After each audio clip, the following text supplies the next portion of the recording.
All right, so the performance of these semi-bad boys right here. Yes, semi, because they're bad boys in some areas and not quite bad boys in others.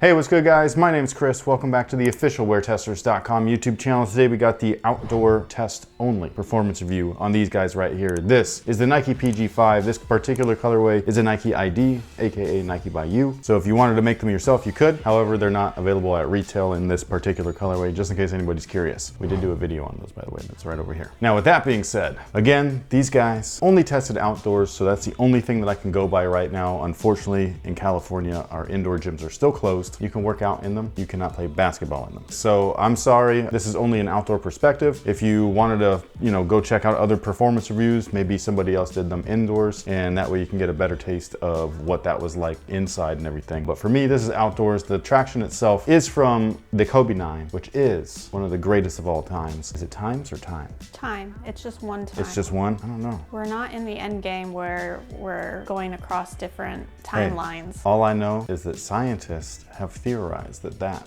is possible. Just saying. But anyways, this guy right here, as far as outdoors is concerned, it performed great. I expected to perform great indoors unless Nike royally screwed up, which, I mean, they've been known to do, especially very recently. Ooh, was that a burn?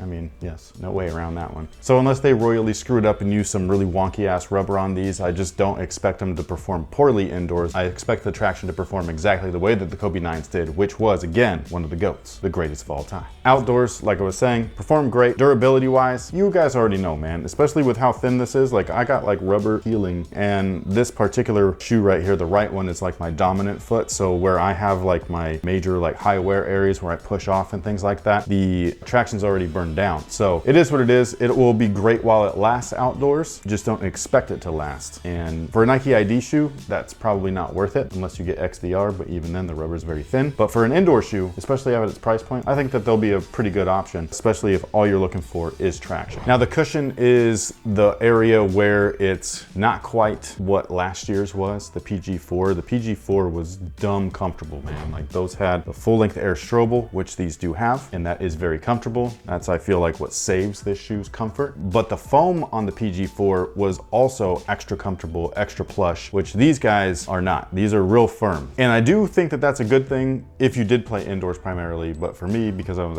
outside, like, my legs would just really be killing me the next day. And I just did not like it. I did like the PG4s outside though. So again, I think it's mostly the foam compound. I think that whatever this is, obviously it's Phylon, but whatever type of Phylon, it's just not quite as nice as it was last year. It's definitely more stable though. So that's a huge plus. Again, that's where like last year's model was like, that was a negative, where the stability, although that was part of the uppers problem as well, but 2 and 2, they just kind of negated each other. Whereas this one right here just kind of beefed things up a little bit, but stiffened up as well. So you are getting full length cushion, which is great. It is very thin though. It is top loaded. It's directly underneath that insole and it feels awesome. It's just that the rest of the foam is very firm. So especially for outdoor, me personally, I was not a huge fan of them as far as the cushion goes, but I think indoors is where they'll excel with this type of setup. Now, the materials on these guys are where I am kind of torn, just because I did not like last year's material setup with the softer cushion. I just felt like there was too much rolling over the footbed, especially on lateral movements. This guy right here, I didn't have any of that, but the materials are definitely cheap. So if we're talking about quality or bang for your buck, just from a material quality perspective, then,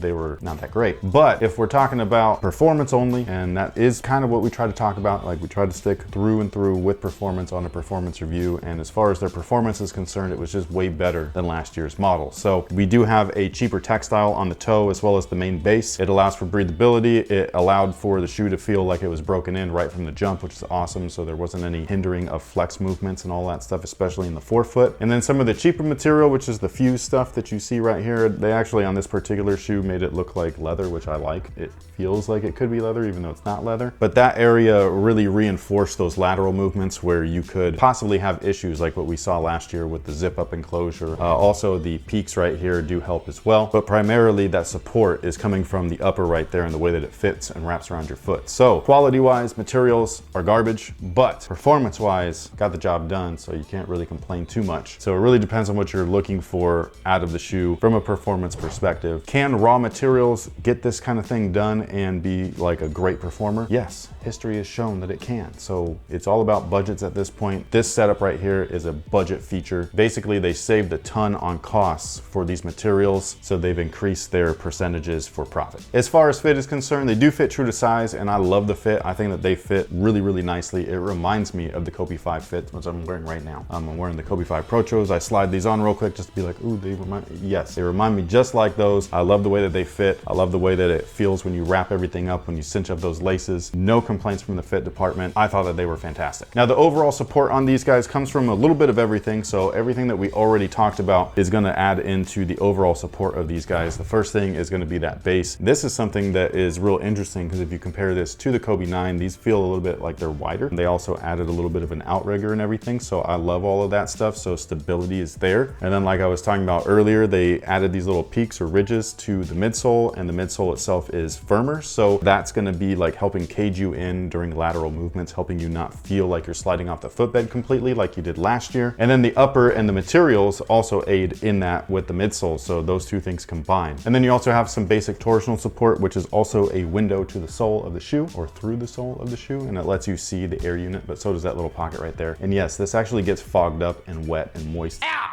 Yeah, I know. It's a little gross, but at least you could see the tack, man. I think that that's cool. So overall, I think that they are bad boys in certain areas, like I started in the beginning. Like, I want to call them bad boys. My main thing for me is that I played in them outdoors and the cushion just wasn't quite there. But that was its only real negative. And again, it's only because I'm forced to play outside. I really do feel like if I was able to play at these inside that I'd have a better experience. Even though they are firmer, I just feel like it would have been a little bit more forgiving. So take all of the information and apply it to your specific needs. That way, if you need something that's a little bit more plush, a little bit more forgiving, you can go with something else. Otherwise, this shoe should be great, especially for its price point, especially once it goes on sale. So in that sense, are they bad boys? Yeah, let's give it that. Let's give it the stamp. And some people actually are gonna click off the video right from the beginning if I don't say that they're bad boys. And those people, shame on you. But that pretty much takes care of it for the performance review on the Nike PG5. Again, I think that in some areas they're definitely better than the one last year, the PG4. Actually, almost all areas. The main thing is the cushion's just not equal. I would have liked them to feel like that, but I get why they did what they did, so it is what it is. I don't want you to rank them, but I just feel based on everybody's comments that in general, the 4 is at the bottom out of the 5. Are we counting the 0.5?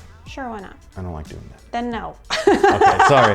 Sorry, I like just keeping it like simple 1, 2, 3, 4. I think the 1 is still everybody's favorite. Okay, that's what I'm saying, which is interesting because usually you think that you would be gaining momentum from the 1. Well, I think that the 1 is overrated personally. I think that it was as good as it was given its price point originally, and I think that's why people really liked them because they were like 110 for a signature. So I think that that was like the thing, the draw. And price never equals performance. You know what I mean? Like you can get this on sale and get like a great performing shoe for 50 bucks or whatever. At 120, you're still getting the same performance. It's just that you paid 120. So price never equals performance. Performance is just what it is. So I think that that type of like mindset is why people like the 1s. I do think that the 2s are probably the best of the bunch. If we were adding that the 0.5s, the 2.5 would be it because it combined what was great from the 1 and put it on the goatness level of the 2. The 3s, I really like those once you get past that brutal break-in process. Those things were mad comfortable afterwards, but boy, were they a pain in the ass. And I don't know if people really want to mess around with, I think that's why we ended up with the 4, even though those didn't fit anybody right. This one is a very well-rounded shoe though. So like I would raise this up there. I just don't know exactly where I'd put it right now. I'd need to think about it a little bit more, but I would say this is probably within the top 3. But anyways, that pretty much takes care of it for these guys. Thank you so much for watching. Let us know what you think about these down below in the comment section. If you played in these indoors and you played in the Kobe 9 indoors, was this the same?